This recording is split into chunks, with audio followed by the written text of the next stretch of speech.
ಇನ್ನು ಈ ಕುರಿತಾಗಿ ನಮ್ಮ ಜೊತೆಯಲ್ಲಿ ಮಾತಾಡೋದಕ್ಕೆ ಕೆವಿ ಧನಂಜಯ್, ಸುಪ್ರೀಂ ಕೋರ್ಟ್ನ ಹಿರಿಯ ವಕೀಲರು, ದೂರವಾಣಿ ಸಂಪರ್ಕದಲ್ಲಿದ್ದಾರೆ. ಸರ್ ನಮಸ್ಕಾರ. ನಮಸ್ತೆ ಸರ್. ಲೈವ್ ಜಾಯಿನ್ ಆಗಿದ್ದಾರೆ. ಧನಂಜಯ್ ಸರ್ ನಮಸ್ಕಾರ. ನಮಸ್ತೆ ಸರ್.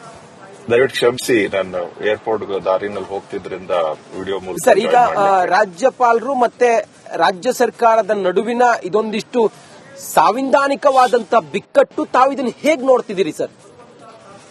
ಬಿಕ್ಕಟ್ಟು ನಿಜ, ಬಟ್ ಆದ್ರೆ ರಾಜ್ಯ ಸರ್ಕಾರ ಅಂದ್ರೆ ಇದನ್ನ ನಮ್ಮ ಸಂವಿಧಾನದಲ್ಲಿ ಈ ರೀತಿಯಾಗಿ ಭಾಷಣ ಮಾಡುವಂತದ್ರ ಬಗ್ಗೆ ಸಂವಿಧಾನವಾಗಿ ನೇರವಾಗಿ ಉಲ್ಲೇಖ ಇದೆ.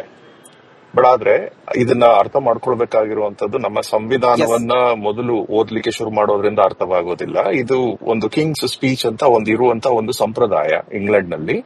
ಆ ಸಂಪ್ರದಾಯವನ್ನ ನಾವು ಕೂಡ ರೂಢಿಸ್ಕೊಂಡಿದ್ದೀವಿ. ಸೊ ಈ ಭಾಷಣ ಮಾಡುವಂತದ್ದು ಕಡ್ಡಾಯವಾಗತ್ತೆ.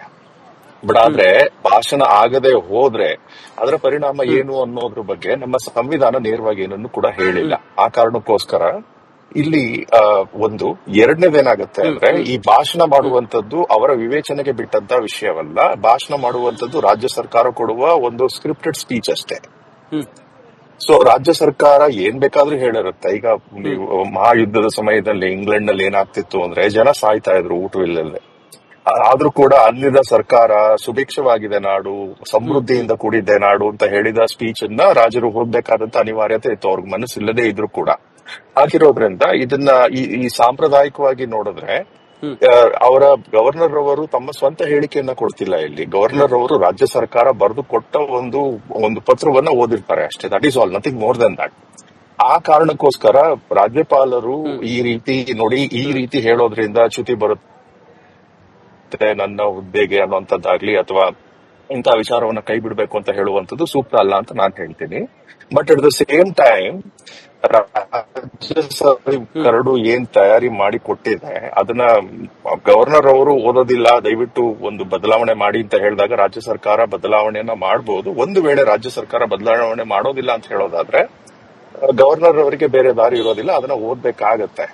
ಬಟ್ ಓದದೆ ಹೋದ್ರೆ ಏನಾಗುತ್ತೆ ಅನ್ನೋದ್ರ ಬಗ್ಗೆ ಐ ಥಿಂಕ್ ಚರ್ಚೆ ಶುರು ಆಗ್ತಿದೆ. ಓದದೆ ಹೋದ್ರೆ ಏನೂ ಆಗೋದಿಲ್ಲ. Because at the end of the day ಒಂದು ಉತ್ತಮವಾದ ಸಂಪ್ರದಾಯವನ್ನ ನಾವು ಹಾಳು ಮಾಡಿರ್ತೀವಿ ಅಂತ ಹೇಳ್ಬೋದು ಅಷ್ಟೇ ವಿನಃ, ಈ ಯಾವುದೇ ಮಸೂದೆಯನ್ನ ಒಂದು ವೇಳೆ ಒಂದು ವಿಧಾನ ಮಂಡಲದಲ್ಲಿ ಅನುಮೋದನೆ ಮಾಡಿದ್ರೆ ನಂತರದ ದಿನಗಳಲ್ಲಿ ಆ ಅನುಮೋದನೆಗೆ ಗವರ್ನರ್ ಅವರು ಅಂಕಿತ ಹಾಕ್ತಾರೆ. ಗವರ್ನರ್ ಅವರು ನಾನು ಅಂಕಿತ ಹಾಕೋದಿಲ್ಲ, ಯಾಕೆ ಅಂದ್ರೆ ಇದು ಶುರುವಾಗಬೇಕಾಗಿದ್ದಂತ ವಿಧಾನವನ್ನ ನೀವು ಮೊಟಕುಗೊಳಿಸಿದ್ರಿ ಅಂತ ಏನು ಹೇಳೋದಕ್ಕೆ ಹೋಗೋದಿಲ್ಲ. ಸೊ ರಾಜ್ಯ ಸರ್ಕಾರ ಒಂದು ವೇಳೆ ಈ ಪ್ರಕರಣಕ್ಕೆ, ಅಂದ್ರೆ ನಾನು ಕೇಳಿದ್ದೇನೆಂದ್ರೆ ರಾಜ್ಯ ಸರ್ಕಾರ ಈ ವಿಚಾರವಾಗಿ ಸುಪ್ರೀಂ ಕೋರ್ಟ್ ಮೊರೆ ಹೋಗುತ್ತೆ ಅಂತ, ಅದು ಮೂರ್ಖತನವಾಗತ್ತೆ. ಯಾತಕ್ಕೆ ಅಂದ್ರೆ ಒಂದು ಪ್ರಚಾರದ ಒಂದು ದೃಷ್ಟಿಯಿಂದ ರಾಜ್ಯ ಸರ್ಕಾರ ಹೋಗ್ಬೇಕಾಗತ್ತೆ ಅಷ್ಟೇ ವಿನಃ ಗವರ್ನರ್ ಅವರು ರಾಜ್ಯಪಾಲರು ಬರೋದಿಲ್ಲ ಅನ್ನೋದ, ರಾಜ್ಯಪಾಲರಿಗೆ ಫಸ್ಟ್ ಅಂಡ್ ಫಾರ್ಮೋಸ್ಟ್ ನಾವು ಇದನ್ನ ಮನಸ್ಸಿನಲ್ಲಿ ಇಟ್ಕೊಳ್ಬೇಕಾಗತ್ತೆ. ರಾಜ್ಯಪಾಲರು ಗೆಜೆಟ್ ನೋಟಿಫಿಕೇಶನ್ ನಲ್ಲಿ ಈ ದಿನದ ವಿಧಾನಮಂಡಲದ ಅಧಿವೇಶನ ಶುರುವಾಗುತ್ತೆ ಇಂಥ ಸಮಯದಲ್ಲಿ ಅಂತ ನೋಟಿಫಿಕೇಶನ್ ಅವರು ಹೊರಡಿಸಿದ ಕಾರಣಕ್ಕಷ್ಟೇ ಅಧಿವೇಶನ ಶುರುವಾಗುವಂತದ್ದು. ಅದನ್ನ ಎಲ್ಲರೂ ಮನಸ್ಸಿನಲ್ಲಿ ಇಟ್ಕೊಳ್ಬೇಕಾಗತ್ತೆ.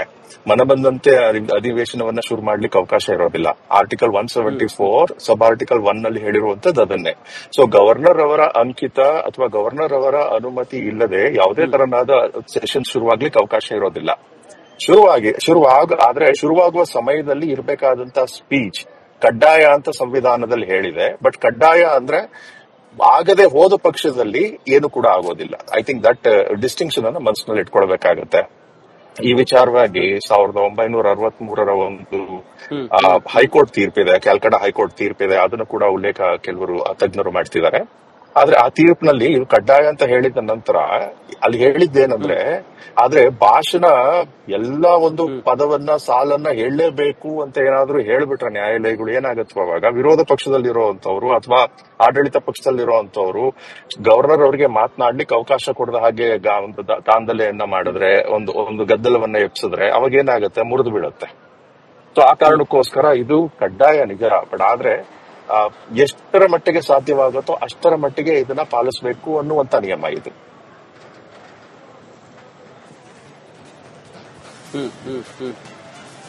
ಈ ರೀತಿ ಗಮನಿಸಬೇಕಾಗುತ್ತೆ, ಈ ರೀತಿ ನೋಡ್ಬೇಕಾಗತ್ತೆ.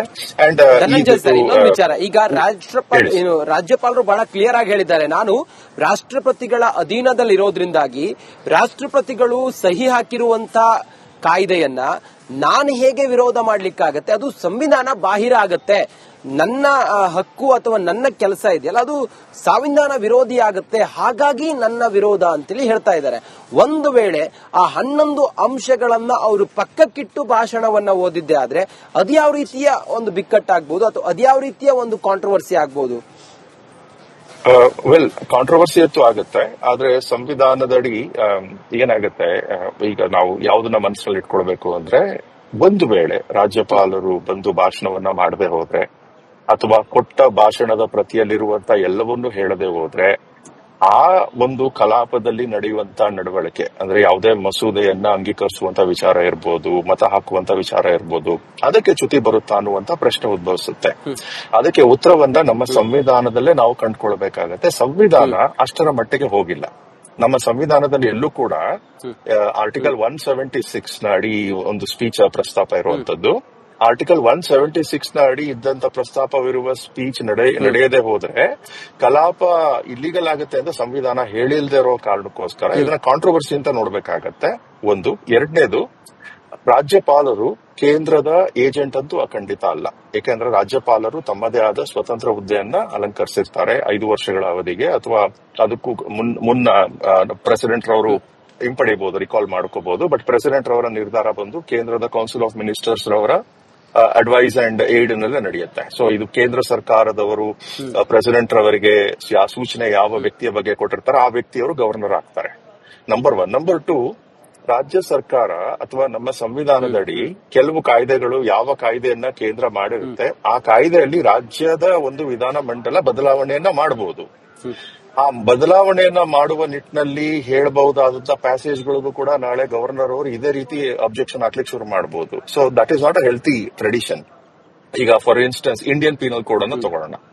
ಇಂಡಿಯನ್ ಪೀನಲ್ ಕೋಡ್ ನಲ್ಲಿ ಒಂದು ಪ್ರಾವಿಷನ್ ಇತ್ತು, ಏನಂದ್ರೆ ಅನೈತಿಕ ಸಂಬಂಧ, ಒಂದು ವೇಳೆ ಮದುವೆ ಆಗಿದ್ದಂತ ಒಂದು ಹೆಂಗಸಿನ ಜೊತೆಯಲ್ಲಿ ಯಾರಾದ್ರೂ ಅನೈತಿಕ ಸಂಬಂಧವನ್ನ ಇಟ್ಟುಕೊಂಡಂತ ಗಂಡಸು ಆತನಿಗೆ ಶಿಕ್ಷೆಯನ್ನ ವಿಧಿಸುವಂತ ಒಂದು ಪ್ರಾವಿಷನ್ ಇತ್ತು.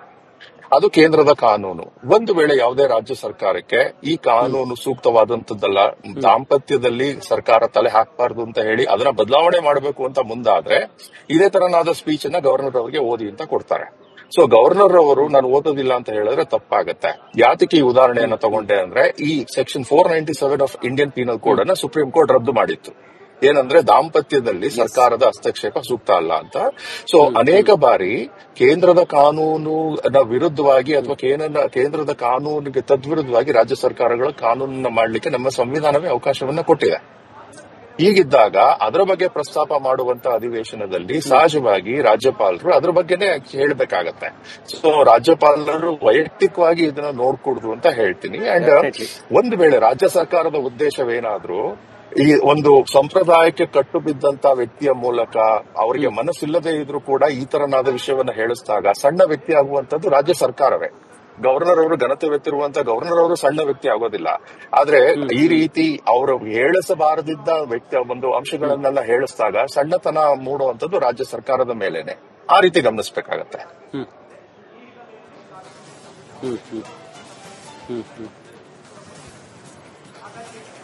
Okay, thank you so much sir, thank you so much. ಹಲವಾರು ಸಾಂವಿಧಾನಿಕವಾದಂತ ಕೆಲವು ಸೂಕ್ಷ್ಮತೆಗಳಿಗೆ ತಮ್ಮಿಂದ ಉತ್ತರ ಸಿಕ್ತು. Thank you.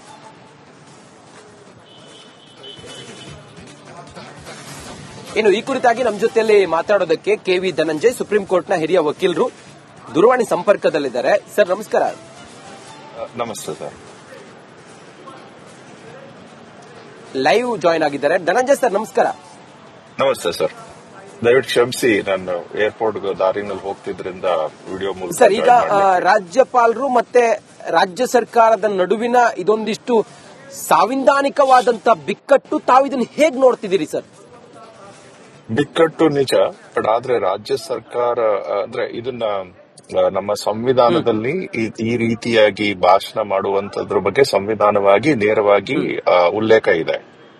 ಬಟ್ ಆದ್ರೆ ಇದನ್ನ ಅರ್ಥ ಮಾಡ್ಕೊಳ್ಬೇಕಾಗಿರುವಂತದ್ದು, ನಮ್ಮ ಸಂವಿಧಾನವನ್ನ ಮೊದಲು ಓದ್ಲಿಕ್ಕೆ ಶುರು ಮಾಡೋದ್ರಿಂದ ಅರ್ಥವಾಗೋದಿಲ್ಲ. ಇದು ಒಂದು ಕಿಂಗ್ಸ್ ಸ್ಪೀಚ್ ಅಂತ ಇರುವಂತ ಒಂದು ಸಂಪ್ರದಾಯ ಇಂಗ್ಲೆಂಡ್ ನಲ್ಲಿ. ಆ ಸಂಪ್ರದಾಯವನ್ನ ನಾವು ಕೂಡ ರೂಢಿಸ್ಕೊಂಡಿದ್ದೀವಿ. ಸೊ ಈ ಭಾಷಣ ಮಾಡುವಂತದ್ದು ಕಡ್ಡಾಯವಾಗತ್ತೆ. ಬಟ್ ಆದ್ರೆ ಭಾಷಣ ಆಗದೆ ಹೋದ್ರೆ ಅದರ ಪರಿಣಾಮ ಏನು ಅನ್ನೋದ್ರ ಬಗ್ಗೆ ನಮ್ಮ ಸಂವಿಧಾನ ನೇರವಾಗಿ ಏನನ್ನು ಕೂಡ ಹೇಳಿಲ್ಲ. ಆ ಕಾರಣಕ್ಕೋಸ್ಕರ ಇಲ್ಲಿ ಒಂದು ಎರಡನೇದೇನಾಗುತ್ತೆ ಅಂದ್ರೆ, ಈ ಭಾಷಣ ಮಾಡುವಂತದ್ದು ಅವರ ವಿವೇಚನೆಗೆ ಬಿಟ್ಟಂತ ವಿಷಯವಲ್ಲ. ಭಾಷಣ ಮಾಡುವಂತದ್ದು ರಾಜ್ಯ ಸರ್ಕಾರ ಕೊಡುವ ಒಂದು ಸ್ಕ್ರಿಪ್ಟೆಡ್ ಸ್ಪೀಚ್ ಅಷ್ಟೇ. ಸೊ ರಾಜ್ಯ ಸರ್ಕಾರ ಏನ್ ಬೇಕಾದ್ರೂ ಹೇಳಿರುತ್ತೆ. ಈಗ ನೀವು ಮಹಾಯುದ್ಧದ ಸಮಯದಲ್ಲಿ ಇಂಗ್ಲೆಂಡ್ ನಲ್ಲಿ ಏನಾಗ್ತಿತ್ತು ಅಂದ್ರೆ, ಜನ ಸಾಯ್ತಾ ಇದ್ರು ಊಟವಿಲ್ಲದೆ. ಆದ್ರೂ ಕೂಡ ಅಲ್ಲಿನ ಸರ್ಕಾರ ಸುಭಿಕ್ಷವಾಗಿದೆ ನಾಡು, ಸಮೃದ್ಧಿಯಿಂದ ಕೂಡಿದೆ ನಾಡು ಅಂತ ಹೇಳಿದ ಸ್ಪೀಚ್ ಅನ್ನ ರಾಜರು ಓದ್ಬೇಕಾದಂತ ಅನಿವಾರ್ಯತೆ ಇತ್ತು, ಅವ್ರಿಗೆ ಮನಸ್ಸಿಲ್ಲದೆ ಇದ್ರು ಕೂಡ. ಹಾಗಿರೋದ್ರಿಂದ ಇದನ್ನ ಈ ಸಾಂಪ್ರದಾಯಿಕವಾಗಿ ನೋಡಿದ್ರೆ ಅವರ ಗವರ್ನರ್ ಅವರು ತಮ್ಮ ಸ್ವಂತ ಹೇಳಿಕೆಯನ್ನ ಕೊಡ್ತಿಲ್ಲ. ಇಲ್ಲಿ ಗವರ್ನರ್ ಅವರು ರಾಜ್ಯ ಸರ್ಕಾರ ಬರೆದು ಕೊಟ್ಟ ಒಂದು ಪತ್ರವನ್ನ ಓದಿರ್ತಾರೆ ಅಷ್ಟೇ. That is all, nothing more than that. ಆ ಕಾರಣಕ್ಕೋಸ್ಕರ ರಾಜ್ಯಪಾಲರು ಈ ರೀತಿ ಹೇಳೋದ್ರಿಂದ ಚ್ಯುತಿ ಬರುತ್ತೆ ನನ್ನ ಹುದ್ದೆಗೆ ಅನ್ನುವಂಥದ್ದಾಗ್ಲಿ, ಅಥವಾ ಇಂಥ ವಿಚಾರವನ್ನ ಕೈ ಬಿಡಬೇಕು ಅಂತ ಹೇಳುವಂಥದ್ದು ಸೂಕ್ತ ಅಲ್ಲ ಅಂತ ನಾನು ಹೇಳ್ತೀನಿ. But at the same time ರಾಜ್ಯಸಭೆ ಕರಡು ಏನ್ ತಯಾರಿ ಮಾಡಿ ಕೊಟ್ಟಿದೆ ಅದನ್ನ ಗವರ್ನರ್ ಅವರು ಓದೋದಿಲ್ಲ, ದಯವಿಟ್ಟು ಒಂದು ಬದಲಾವಣೆ ಮಾಡಿ ಅಂತ ಹೇಳಿದಾಗ ರಾಜ್ಯ ಸರ್ಕಾರ ಬದಲಾವಣೆಯನ್ನ ಮಾಡಬಹುದು. ಒಂದು ವೇಳೆ ರಾಜ್ಯ ಸರ್ಕಾರ ಬದಲಾವಣೆ ಮಾಡೋದಿಲ್ಲ ಅಂತ ಹೇಳೋದಾದ್ರೆ ಗವರ್ನರ್ ಅವರಿಗೆ ಬೇರೆ ದಾರಿ ಇರೋದಿಲ್ಲ, ಅದನ್ನ ಓದ್ಬೇಕಾಗತ್ತೆ. ಬಟ್ ಓದದೆ ಹೋದ್ರೆ ಏನಾಗುತ್ತೆ ಅನ್ನೋದ್ರ ಬಗ್ಗೆ ಐ ಥಿಂಕ್ ಚರ್ಚೆ ಶುರು ಆಗ್ತಿದೆ. ಓದದೆ ಹೋದ್ರೆ ಏನೂ ಆಗೋದಿಲ್ಲ. Because at the end of the day ಒಂದು ಉತ್ತಮವಾದ ಸಂಪ್ರದಾಯವನ್ನ ನಾವು ಹಾಳು ಮಾಡಿರ್ತೀವಿ ಅಂತ ಹೇಳ್ಬೋದು ಅಷ್ಟೇ ವಿನಃ, ಈ ಒಂದು ಯಾವುದೇ ಮಸೂದೆಯನ್ನ ಒಂದು ವೇಳೆ ರಾಜ್ಯ ಒಂದು ವಿಧಾನ ಮಂಡಲದಲ್ಲಿ ಅನುಮೋದನೆ ಮಾಡಿದ್ರೆ ನಂತರದ ದಿನಗಳಲ್ಲಿ ಆ ಅನುಮೋದನೆಗೆ ಗವರ್ನರ್ ಅವರು ಅಂಕಿತ ಹಾಕ್ತಾರೆ. ಗವರ್ನರ್ ಅವರು ನಾನು ಅಂಕಿತ ಹಾಕೋದಿಲ್ಲ, ಯಾಕೆ ಅಂದ್ರೆ ಇದು ಶುರುವಾಗಬೇಕಾಗಿದ್ದಂತ ವಿಧಾನವನ್ನ ನೀವು ಮೊಟಕುಗೊಳಿಸಿದ್ರಿ ಅಂತ ಏನು ಹೇಳೋದಿಕ್ ಹೋಗೋದಿಲ್ಲ. ಸೊ ರಾಜ್ಯ ಸರ್ಕಾರ ಒಂದು ವೇಳೆ ಈ ಪ್ರಕರಣಕ್ಕೆ, ಅಂದ್ರೆ ನಾನು ಕೇಳಿದ್ದೇನೆಂದ್ರೆ ರಾಜ್ಯ ಸರ್ಕಾರ ಈ ವಿಚಾರವಾಗಿ ಸುಪ್ರೀಂ ಕೋರ್ಟ್ ಮೊರೆ ಹೋಗುತ್ತೆ ಅಂತ, ಅದು ಮೂರ್ಖತನವಾಗುತ್ತೆ. ಯಾತಕ್ಕೆ ಅಂದ್ರೆ ಒಂದು ಪ್ರಚಾರದ ಒಂದು ದೃಷ್ಟಿಯಿಂದ ರಾಜ್ಯ ಸರ್ಕಾರ ಹೋಗ್ಬೇಕಾಗತ್ತೆ ಅಷ್ಟೇ ವಿನಃ ಗವರ್ನರ್ ಅವರು ರಾಜ್ಯಪಾಲರು ಬರೋದಿಲ್ಲ ಅನ್ನೋದ. ರಾಜ್ಯಪಾಲರಿಗೆ ಫಸ್ಟ್ ಅಂಡ್ ಫಾರ್ಮೋಸ್ಟ್ ನಾವು ಇದನ್ನ ಮನಸ್ಸಿನಲ್ಲಿ ಇಟ್ಕೊಳ್ಬೇಕಾಗತ್ತೆ. ರಾಜ್ಯಪಾಲರು ಗೆಜೆಟ್ ನೋಟಿಫಿಕೇಶನ್ ನಲ್ಲಿ ಈ ದಿನದ ವಿಧಾನಮಂಡಲದ ಅಧಿವೇಶನ ಶುರುವಾಗುತ್ತೆ ಇಂಥ ಸಮಯದಲ್ಲಿ ಅಂತ ನೋಟಿಫಿಕೇಶನ್ ಅವರು ಹೊರಡಿಸಿದ ಕಾರಣಕ್ಕಷ್ಟೇ ಅಧಿವೇಶನ ಶುರುವಾಗುವಂತದ್ದು. ಅದನ್ನ ಎಲ್ಲರೂ ಮನಸ್ಸಿನಲ್ಲಿ ಇಟ್ಕೊಳ್ಬೇಕಾಗತ್ತೆ. ಮನ ಬಂದಂತೆ ಅಧಿವೇಶನವನ್ನ ಶುರು ಮಾಡ್ಲಿಕ್ಕೆ ಅವಕಾಶ ಇರೋದಿಲ್ಲ. ಆರ್ಟಿಕಲ್ 174 ಸಬ್ ಆರ್ಟಿಕಲ್ 1 ನಲ್ಲಿ ಹೇಳಿರುವಂತದ್ದು ಅದನ್ನೇ. ಸೊ ಗವರ್ನರ್ ಅವರ ಅಂಕಿತ ಅಥವಾ ಗವರ್ನರ್ ಅವರ ಅನುಮತಿ ಇಲ್ಲದೆ ಯಾವುದೇ ತರನಾದ ಸೆಷನ್ ಶುರುವಾಗ್ಲಿಕ್ಕೆ ಅವಕಾಶ ಇರೋದಿಲ್ಲ. ಆದ್ರೆ ಶುರುವಾಗುವ ಸಮಯದಲ್ಲಿ ಇರಬೇಕಾದಂತ ಸ್ಪೀಚ್ ಕಡ್ಡಾಯ ಅಂತ ಸಂವಿಧಾನದಲ್ಲಿ ಹೇಳಿದೆ. ಬಟ್ ಕಡ್ಡಾಯ ಅಂದ್ರೆ ಆಗದೆ ಹೋದ ಪಕ್ಷದಲ್ಲಿ ಏನು ಕೂಡ ಆಗೋದಿಲ್ಲ. ಐ ಥಿಂಕ್ ದಟ್ ಡಿಸ್ಟಿಂಕ್ಷನ್ ಅನ್ನ ಮನಸ್ಸಿನಲ್ಲಿ ಇಟ್ಕೊಳ್ಬೇಕಾಗತ್ತೆ. ಈ ವಿಚಾರವಾಗಿ 1963 ಒಂದು ಹೈಕೋರ್ಟ್ ತೀರ್ಪಿದೆ, ಕ್ಯಾಲ್ಕಟಾ ಹೈಕೋರ್ಟ್ ತೀರ್ಪಿದೆ. ಅದನ್ನು ಕೂಡ ಉಲ್ಲೇಖ ಕೆಲವರು ತಜ್ಞರು ಮಾಡ್ತಿದ್ದಾರೆ.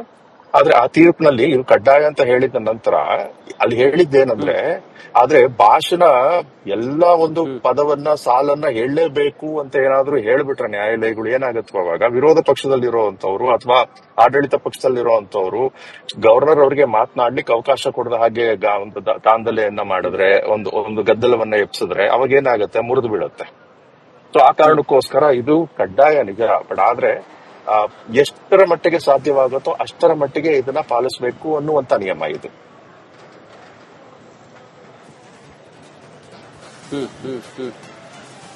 ಈ ರೀತಿ ಗಮನಿಸಬೇಕಾಗುತ್ತೆ, ಈ ರೀತಿ ನೋಡ್ಬೇಕಾಗತ್ತೆ. ಅಂಡ್ ಇನ್ನೊಂದು ವಿಚಾರ, ಈಗ ರಾಜ್ಯಪಾಲರು ಬಹಳ ಕ್ಲಿಯರ್ ಆಗಿ ಹೇಳಿದ್ದಾರೆ, ನಾನು ರಾಷ್ಟ್ರಪತಿಗಳ ಅಧೀನದಲ್ಲಿರೋದ್ರಿಂದಾಗಿ ರಾಷ್ಟ್ರಪತಿಗಳು ಸಹಿ ಹಾಕಿರುವಂತ ಕಾಯ್ದೆಯನ್ನ ನಾನು ಹೇಗೆ ವಿರೋಧ ಮಾಡ್ಲಿಕ್ಕಾಗತ್ತೆ, ಅದು ಸಂವಿಧಾನ ಬಾಹಿರ ಆಗತ್ತೆ, ನನ್ನ ಹಕ್ಕು ಅಥವಾ ನನ್ನ ಕೆಲಸ ಇದೆಯಲ್ಲ ಅದು ಸಂವಿಧಾನ ವಿರೋಧಿ ಆಗುತ್ತೆ, ಹಾಗಾಗಿ ನನ್ನ ವಿರೋಧ ಅಂತೇಳಿ ಹೇಳ್ತಾ ಇದ್ದಾರೆ. ಒಂದು ವೇಳೆ ಆ 11 ಅಂಶಗಳನ್ನ ಅವರು ಪಕ್ಕಕ್ಕಿಟ್ಟು ಭಾಷಣವನ್ನ ಓದಿದ್ದೆ ಆದ್ರೆ ಅದ್ಯಾವ ರೀತಿಯ ಒಂದು ಬಿಕ್ಕಟ್ಟಾಗಬಹುದು ಅಥವಾ ಅದ್ಯಾವ ರೀತಿಯ ಒಂದು ಕಾಂಟ್ರವರ್ಸಿ ಆಗ್ಬಹುದು? ವೆಲ್, ಕಾಂಟ್ರವರ್ಸಿ ಅಂತೂ ಆಗುತ್ತೆ. ಆದ್ರೆ ಸಂವಿಧಾನದಡಿ ಏನಾಗುತ್ತೆ, ಈಗ ನಾವು ಯಾವುದನ್ನ ಮನಸ್ಸಲ್ಲಿ ಇಟ್ಕೊಳ್ಬೇಕು ಅಂದ್ರೆ, ಒಂದು ವೇಳೆ ರಾಜ್ಯಪಾಲರು ಬಂದು ಭಾಷಣವನ್ನ ಮಾಡದೆ ಹೋದ್ರೆ ಅಥವಾ ಕೊಟ್ಟ ಭಾಷಣದ ಪ್ರತಿಯಲ್ಲಿರುವಂತ ಎಲ್ಲವನ್ನೂ ಹೇಳದೆ ಹೋದ್ರೆ ಆ ಒಂದು ಕಲಾಪದಲ್ಲಿ ನಡೆಯುವಂತ ನಡವಳಿಕೆ, ಅಂದ್ರೆ ಯಾವುದೇ ಮಸೂದೆಯನ್ನ ಅಂಗೀಕರಿಸುವಂತ ವಿಚಾರ ಇರ್ಬೋದು, ಮತ ಹಾಕುವಂತ ವಿಚಾರ ಇರ್ಬೋದು, ಅದಕ್ಕೆ ಚ್ಯುತಿ ಬರುತ್ತಾ ಅನ್ನುವಂತ ಪ್ರಶ್ನೆ ಉದ್ಭವಿಸುತ್ತೆ. ಅದಕ್ಕೆ ಉತ್ತರವನ್ನ ನಮ್ಮ ಸಂವಿಧಾನದಲ್ಲೇ ನಾವು ಕಂಡುಕೊಳ್ಬೇಕಾಗತ್ತೆ. ಸಂವಿಧಾನ ಅಷ್ಟರ ಮಟ್ಟಿಗೆ ಹೋಗಿಲ್ಲ. ನಮ್ಮ ಸಂವಿಧಾನದಲ್ಲಿ ಎಲ್ಲೂ ಕೂಡ ಆರ್ಟಿಕಲ್ 176 ನ ಅಡಿ ಒಂದು ಸ್ಪೀಚ್ ಪ್ರಸ್ತಾಪ ಇರುವಂತದ್ದು. ಆರ್ಟಿಕಲ್ 176 ನ ಅಡಿ ಇದ್ದಂತ ಪ್ರಸ್ತಾಪವಿರುವ ಸ್ಪೀಚ್ ನಡೆಯದೆ ಹೋದ್ರೆ ಕಲಾಪ ಇಲ್ಲಿಗಲ್ ಆಗುತ್ತೆ ಅಂತ ಸಂವಿಧಾನ ಹೇಳಿಲ್ದೇ ಇರೋ ಕಾರಣಕ್ಕೋಸ್ಕರ ಇದನ್ನ ಕಾಂಟ್ರವರ್ಸಿ ಅಂತ ನೋಡ್ಬೇಕಾಗತ್ತೆ. ಒಂದು. ಎರಡನೇದು, ರಾಜ್ಯಪಾಲರು ಕೇಂದ್ರದ ಏಜೆಂಟ್ ಅಂತೂ ಖಂಡಿತ ಅಲ್ಲ. ಯಾಕೆಂದ್ರೆ ರಾಜ್ಯಪಾಲರು ತಮ್ಮದೇ ಆದ ಸ್ವತಂತ್ರ ಹುದ್ದೆಯನ್ನ ಅಲಂಕರಿಸಿರ್ತಾರೆ 5 ವರ್ಷಗಳ ಅವಧಿಗೆ, ಅಥವಾ ಅದಕ್ಕೂ ಮುನ್ನ ಪ್ರೆಸಿಡೆಂಟ್ ರವರು ಹಿಂಪಡಿಬಹುದು, ರಿಕಾಲ್ ಮಾಡ್ಕೋಬಹುದು. ಬಟ್ ಪ್ರೆಸಿಡೆಂಟ್ ರವರ ನಿರ್ಧಾರ ಬಂದು ಕೇಂದ್ರದ ಕೌನ್ಸಿಲ್ ಆಫ್ ಮಿನಿಸ್ಟರ್ಸ್ ರವರ ಅಡ್ವೈಸ್ ಅಂಡ್ ಏಡ್ ನಲ್ಲೇ ನಡೆಯುತ್ತೆ. ಸೊ ಇದು ಕೇಂದ್ರ ಸರ್ಕಾರದವರು ಪ್ರೆಸಿಡೆಂಟ್ ರವರಿಗೆ ಸೂಚನೆ ಯಾವ ವ್ಯಕ್ತಿಯ ಬಗ್ಗೆ ಕೊಟ್ಟಿರ್ತಾರೆ ಆ ವ್ಯಕ್ತಿಯವರು ಗವರ್ನರ್ ಆಗ್ತಾರೆ. ನಂಬರ್ 1. ನಂಬರ್ 2, ರಾಜ್ಯ ಸರ್ಕಾರ ಅಥವಾ ನಮ್ಮ ಸಂವಿಧಾನದಡಿ ಕೆಲವು ಕಾಯ್ದೆಗಳು, ಯಾವ ಕಾಯ್ದೆಯನ್ನ ಕೇಂದ್ರ ಮಾಡಿರುತ್ತೆ ಆ ಕಾಯ್ದೆಯಲ್ಲಿ ರಾಜ್ಯದ ಒಂದು ವಿಧಾನ ಮಂಡಲ ಬದಲಾವಣೆಯನ್ನ ಮಾಡಬಹುದು. ಆ ಬದಲಾವಣೆಯನ್ನ ಮಾಡುವ ನಿಟ್ಟಿನಲ್ಲಿ ಹೇಳಬಹುದಾದಂತಹ ಪ್ಯಾಸೇಜ್ಗಳಿಗೂ ಕೂಡ ನಾಳೆ ಗವರ್ನರ್ ಅವರು ಇದೇ ರೀತಿ ಅಬ್ಜೆಕ್ಷನ್ ಹಾಕ್ಲಿಕ್ಕೆ ಶುರು ಮಾಡಬಹುದು. So that is not a healthy tradition. ಈಗ for instance Indian penal code ಅನ್ನು ತಗೊಳ್ಳೋಣ. ಇಂಡಿಯನ್ ಪೀನಲ್ ಕೋಡ್ ನಲ್ಲಿ ಒಂದು ಪ್ರಾವಿಷನ್ ಇತ್ತು, ಏನಂದ್ರೆ ಅನೈತಿಕ ಸಂಬಂಧ, ಒಂದು ವೇಳೆ ಮದುವೆ ಆಗಿದ್ದಂತ ಒಂದು ಹೆಂಗಸಿನ ಜೊತೆಯಲ್ಲಿ ಯಾರಾದ್ರೂ ಅನೈತಿಕ ಸಂಬಂಧವನ್ನ ಇಟ್ಟುಕೊಂಡಂತ ಗಂಡಸು ಆತನಿಗೆ ಶಿಕ್ಷೆಯನ್ನ ವಿಧಿಸುವಂತ ಒಂದು ಪ್ರಾವಿಷನ್ ಇತ್ತು. ಅದು ಕೇಂದ್ರದ ಕಾನೂನು. ಒಂದು ವೇಳೆ ಯಾವುದೇ ರಾಜ್ಯ ಸರ್ಕಾರಕ್ಕೆ ಈ ಕಾನೂನು ಸೂಕ್ತವಾದಂತದ್ದಲ್ಲ, ದಾಂಪತ್ಯದಲ್ಲಿ ಸರ್ಕಾರ ತಲೆ ಹಾಕಬಾರ್ದು ಅಂತ ಹೇಳಿ ಅದನ್ನ ಬದಲಾವಣೆ ಮಾಡಬೇಕು ಅಂತ ಮುಂದಾದ್ರೆ ಇದೇ ತರನಾದ ಸ್ಪೀಚ್ ಅನ್ನ ಗವರ್ನರ್ ಅವರಿಗೆ ಓದಿ ಅಂತ ಕೊಡ್ತಾರೆ. ಸೊ ಗವರ್ನರ್ ಅವರು ನಾನು ಓದೋದಿಲ್ಲ ಅಂತ ಹೇಳಿದ್ರೆ ತಪ್ಪಾಗತ್ತೆ. ಯಾತಕ್ಕೆ ಈ ಉದಾಹರಣೆಯನ್ನ ತಗೊಂಡೆ ಅಂದ್ರೆ, ಈ section 497 of Indian penal code ಅನ್ನ ಸುಪ್ರೀಂ ಕೋರ್ಟ್ ರದ್ದು ಮಾಡಿತ್ತು. ಏನಂದ್ರೆ ದಾಂಪತ್ಯದಲ್ಲಿ ಸರ್ಕಾರದ ಹಸ್ತಕ್ಷೇಪ ಸೂಕ್ತ ಅಲ್ಲ ಅಂತ. ಸೊ ಅನೇಕ ಬಾರಿ ಕೇಂದ್ರದ ಕಾನೂನಿನ ವಿರುದ್ಧವಾಗಿ ಅಥವಾ ಕೇಂದ್ರದ ಕಾನೂನಿಗೆ ತದ್ವಿರುದ್ಧವಾಗಿ ರಾಜ್ಯ ಸರ್ಕಾರಗಳು ಕಾನೂನನ್ನ ಮಾಡಲಿಕ್ಕೆ ನಮ್ಮ ಸಂವಿಧಾನವೇ ಅವಕಾಶವನ್ನ ಕೊಟ್ಟಿದೆ. ಹೀಗಿದ್ದಾಗ ಅದರ ಬಗ್ಗೆ ಪ್ರಸ್ತಾಪ ಮಾಡುವಂತ ಅಧಿವೇಶನದಲ್ಲಿ ಸಹಜವಾಗಿ ರಾಜ್ಯಪಾಲರು ಅದರ ಬಗ್ಗೆನೇ ಹೇಳಬೇಕಾಗತ್ತೆ. ಸೊ ರಾಜ್ಯಪಾಲರು ವೈಯಕ್ತಿಕವಾಗಿ ಇದನ್ನ ನೋಡ್ಕೊಡುದು ಅಂತ ಹೇಳ್ತೀನಿ. ಅಂಡ್ ಒಂದು ವೇಳೆ ರಾಜ್ಯ ಸರ್ಕಾರದ ಉದ್ದೇಶವೇನಾದ್ರೂ ಈ ಒಂದು ಸಂಪ್ರದಾಯಕ್ಕೆ ಕಟ್ಟು ಬಿದ್ದಂತ ವ್ಯಕ್ತಿಯ ಮೂಲಕ ಅವರಿಗೆ ಮನಸ್ಸಿಲ್ಲದೆ ಇದ್ರೂ ಕೂಡ ಈ ತರನಾದ ವಿಷಯವನ್ನ ಹೇಳಿಸಿದಾಗ ಸಣ್ಣ ವ್ಯಕ್ತಿ ಆಗುವಂತದ್ದು ರಾಜ್ಯ ಸರ್ಕಾರವೇ. ಗವರ್ನರ್ ಅವರು ಘನತೆ ವ್ಯಕ್ತಿರುವಂತ ಗವರ್ನರ್ ಅವರು ಸಣ್ಣ ವ್ಯಕ್ತಿ ಆಗೋದಿಲ್ಲ. ಆದ್ರೆ ಈ ರೀತಿ ಅವರು ಹೇಳಿಸಬಾರದಿದ್ದ ವ್ಯಕ್ತಿಯ ಒಂದು ಅಂಶಗಳನ್ನೆಲ್ಲ ಹೇಳಿಸಿದಾಗ ಸಣ್ಣತನ ಮೂಡುವಂತದ್ದು ರಾಜ್ಯ ಸರ್ಕಾರದ ಮೇಲೇನೆ. ಆ ರೀತಿ ಗಮನಿಸಬೇಕಾಗತ್ತೆ.